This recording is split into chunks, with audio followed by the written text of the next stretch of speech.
Yeah, Chris, there is a coordinated effort across Whitehall tonight to capitalise on any momentum in those nursing talks.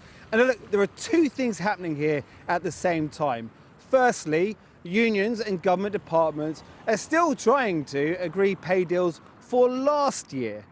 Tonight, secondly, a number of government departments have came out and submitted their recommendations for pay increases for next year. Take, for example, the Department for Education. Within minutes, about an hour ago, I got two statements from them.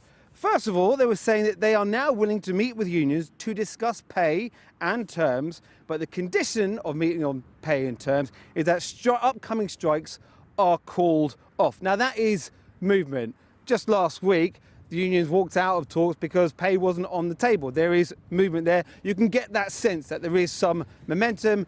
There is some, there is something that's trying to be capitalised on, especially tonight in light of what's happening with the nurses.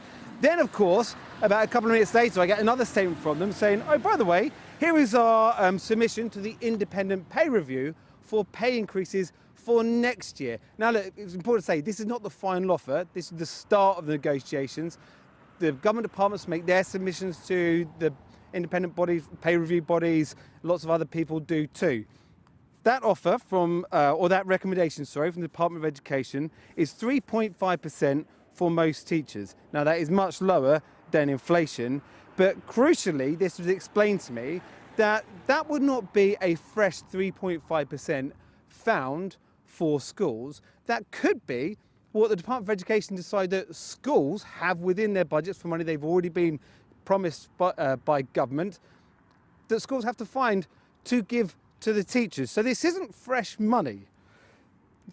We've also had the pay recommendations for police officers, from the Ministry of Justice, for the judiciary, from some NHS workers, and across the board, it looks like 3.5% is the magic number they're all recommended, and this affects about 1 million workers. The union reaction?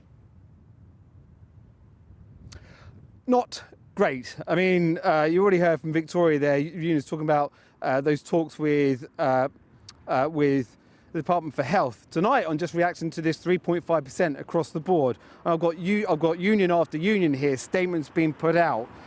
Here's one from Unison. If the government was actively trying to worsen the crisis in the NHS, they couldn't have done better than this. They're not very happy with the 3.5%. I've got another one here from the GMB union. Today's submission to the PRE shows the government's true colours. I've got another one here from the NEU saying similar, but then also coming back to the point of on the Department for Education saying that they're going to offer fresh talks. The NEU is saying there's nothing here, nothing substantial that should suggest we will call off strikes next week.